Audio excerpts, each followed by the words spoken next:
Sasa sikia, hii Biblia umeiona? Ina ka historia fulani hivi, ni Biblia yangu kila nikiangalia kuna ka story hivi fulani kana play kichwani. Siku ya kwanza mimi kuipata hii Biblia nilikuwa kwenye maelekezo mabovu. Niliipata hii Biblia siku ambayo hiyo siku nilikuwa nimetoka maelekezo ya kula pombe fulani, bata fulani, maelekezo fulani. Hiyo siku nilikuwa nimepiga mitungi mingi sana mimi na chali yangu moja anaitwa Baraka. Nikifika getoni kwake alikuwa na hii Biblia lakini haitumii sana. Kwa hiyo nikamuombaga, yeye alitaka kama kunyima lakini nikamlazimisha akanipa. Mimi nilipenda hii gold yake. Na gold fulani ya Kinyamwenzi Biblia. Sijui hata Biblia zinauzwa shilingi ngapi. Kwa kipindi hicho nilivyomuomba Roho Mtakatifu aliniongoza nimuombe niipate. Lakini mwenyewe nilichukua sikwenda kuitumia. Mpaka mnamo mwaka 2025 mwanzoni ndipo nilianza kuitumia. Nikaanza kujifunza kusoma Biblia mdogo, nikaanza kusoma Biblia, nikaanza kumjua Mungu vizuri.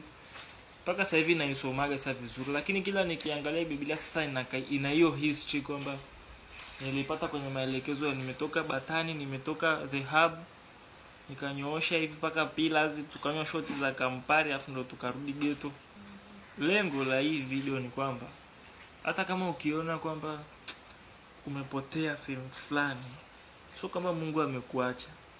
Unaweza kujiona kama uko kwenye maelekezo fulani ambayo maelekezo ya make sense kabisa yani, lakini kumbe Mungu anazumuni na wewe. Kumbe Mungu kuna vitu anaviandaa yani. Maana mimi sehemu nimepata hii Biblia lakini leo ndo Biblia yangu ambayo ninaipenda. So poa. Yani kwenye maelekezo na ile situation niliyokuepo ya mimi kuipata hii Biblia, sikutegemea kabisa kama ndio itakuja kuwa Biblia yangu ambayo naisoma ndo napata neno nafanyaje. Lakini hata Yesu alikuja kwa ajili ya watu waliopotea.